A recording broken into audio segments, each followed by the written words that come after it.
날마다 솟는 샘물 큐티 채널 운영자 사재훈 목사입니다. 말씀을 통해 주님 안에서 은혜가 넘치길 기도합니다. 큐티 영상 시청 후 좋아요와 구독을 눌러주시면 큐티 채널 성장에 큰 도움이 됩니다. 오늘 하루도 평안한 주말 되시길 기도하겠습니다. 고린도 전서 제1장. 하나님의 뜻을 따라 그리스도 예수의 사도로 부르심을 받은 바울과 형제 소스데네는 고린도에 있는 하나님의 교회 곧 그리스도 예수 안에서 거룩하여지고 성도라 부르심을 받은 자들과 또 각처에서 우리의 주 곧 그들과 우리의 주 되신 예수 그리스도의 이름을 부르는 모든 자들에게 하나님 우리 아버지와 주 예수 그리스도로부터 은혜와 평강이 있기를 원하노라. 그리스도 예수 안에서 너희에게 주신 하나님의 은혜로 말미암아 내가 너희를 위하여 항상 하나님께 감사하노니 이는 너희가 그 안에서 모든 일 곧 모든 언병과 모든 지식의 풍족함으로 그리스도의 증거가 너희 중에 견고하게 되어 너희가 모든 은사에 부족함이 없이 우리 주 예수 그리스도의 나타나심을 기다림이라. 주께서 너희를 우리 주 예수 그리스도의 날에 책망할 것이 없는 자로 끝까지 견고하게 하시리라. 너희를 불러 그의 아들 예수 그리스도 우리 주와 더불어 교제하게 하시는 하나님은 믿부시도다. 오늘부터는 날마다 솟는 샘물 큐티 본문 일정에 따라 고린도전서 말씀을 묵상하려고 합니다. 오늘 말씀의 배경이 되는 도시는 고린도라는 지역입니다. 먼저 고린도라는 도시는 주전 146년 로마 군대에 의해서 폐허가 되기 전까지 그리스의 도시 국가로서 오랜 역사를 자랑한 도시였습니다. 율리우스 카이사르가 고린도의 재건을 명령한 주전 44년까지 고린도는 거의 폐허로 남아 있었습니다. 하지만 카이사르가 식민 도시 가운데 하나인 고린도의 로마를 그대로 옮겨놓기를 원했습니다. 이런 이유로 고린도는 도시 재건 사업 후 많은 사람이 방문하는 정치적인 도시, 문화의 도시, 무역이 발달한 도시가 되었습니다. 산업과 무역이 발달한 도시였습니다. 산업과 무역이 발달하다 보니 부자들이 많은 도시였고 많은 철학자와 예술가들이 있었습니다. 또한 고린도는 데메테르와 코레의 신전이 있었습니다.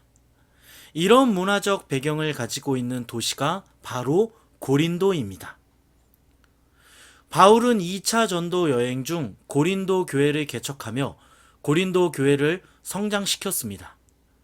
하지만 바울이 떠난 뒤 고린도 교회에 문제가 생겼고 바울은 고린도 교회에 편지를 보냈는데 이 편지가 바로 오늘 우리가 묵상하고 있는 고린도 전서 말씀입니다.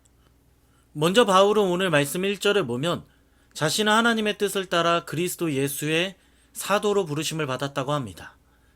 바울은 우리가 잘 아는 것과 같이 사도로 하나님의 부르심을 받았습니다. 다른 사도들과는 달리 하나님은 바울에게 직접 나타나 그를 사도로 세우셨습니다. 바울은 사도로 부르심을 받았기 때문에 당연히 그는 하나님의 말씀을 전하고 하나님 나라를 위해 살아야만 했습니다. 바울은 사도로 부르심을 받았기 때문입니다. 그런데 여러분 잘 생각해 보면 바울만 하나님의 부르심을 받지 않았습니다. 오늘 말씀에 나오는 것과 같이 고린도 교회도 하나님의 부르심을 받았습니다. 말씀 2절을 보면 바울은 그리스도 안에서 거룩하게 된 성도들도 하나님의 부르심을 받았다고 합니다. 성도는 거룩함을 위해 부르심을 받았습니다. 성도는 하나님의 교회를 위해 부르심을 받은 사람들입니다. 바울이 지금 고린도 교회의 사람들에게 부르심에 대해 언급하고 있는데 그 이유는 고린도 교회 사람들이 하나님의 부르심이 무엇인지 잊어버렸기 때문입니다. 그들은 거룩을 위해 부르심을 받았고 교회를 위해 부르심을 받았지만 부르심을 잊어버림으로 세상과 같은 모습으로 교회 안에서 죄를 짓고 있었습니다. 여러분 오늘 말씀을 다시 한번 생각해 보면 고린도 교회 사람들은 왜 세상과 같은 모습으로 살아가고 있었습니까? 그들은 왜 타락했습니까? 그들은 부르심을 잊어버렸기 때문입니다.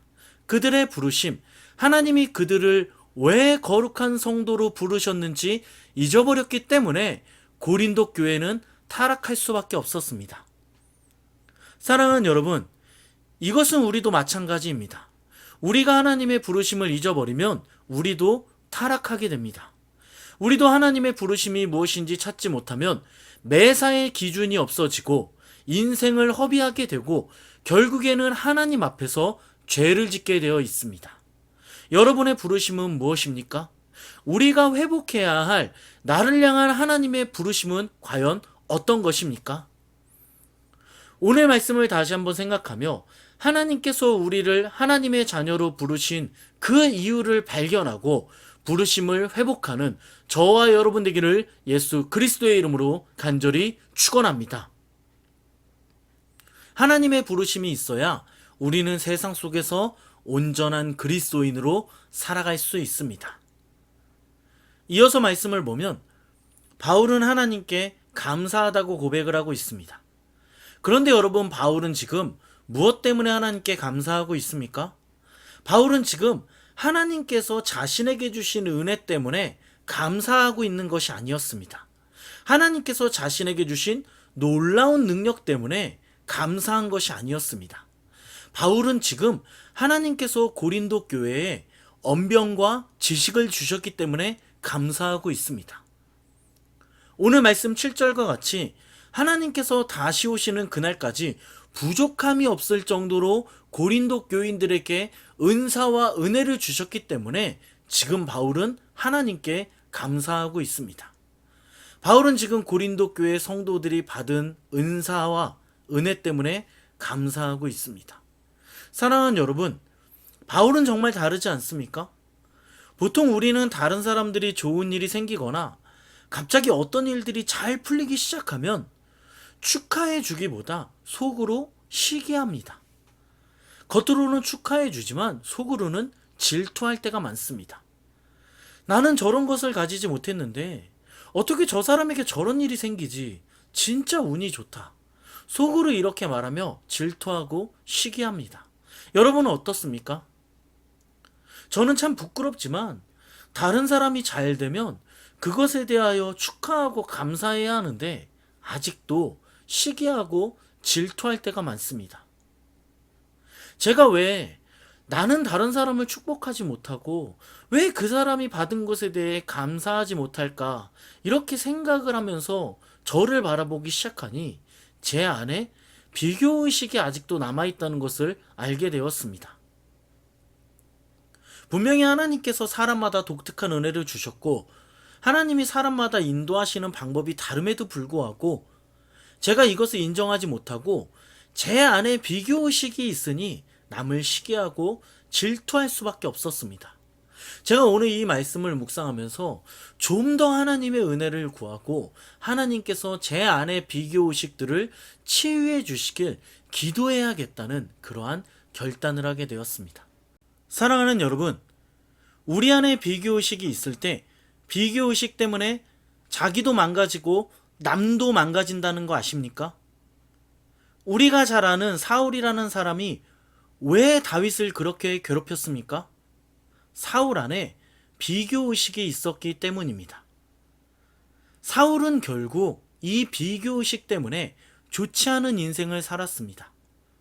여러분, 오늘 말씀을 생각하며 기도할 때 하나님께서 우리 마음 가운데 있는 비교의식을 치유해 주시길 기도하시기 바랍니다.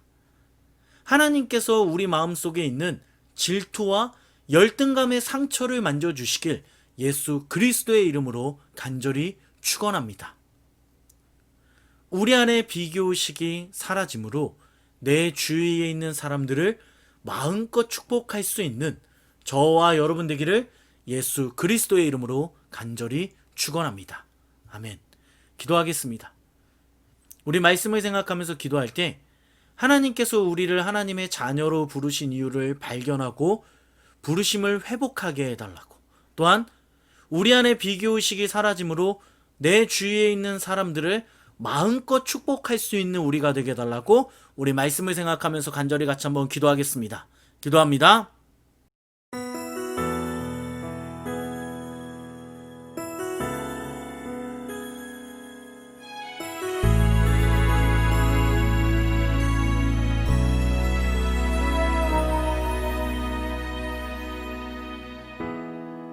내게 말씀하신 곳 아버지의 마음 향하신 그곳에서 예배합니다 찬양합니다 그곳에서 그 땅을 만드신 분은 성령의 바람 나의 눈을 적시네 내 노래 주를 예배하네 하늘 가득히 주의 영광 선포되네 주님 그 땅 회복시키시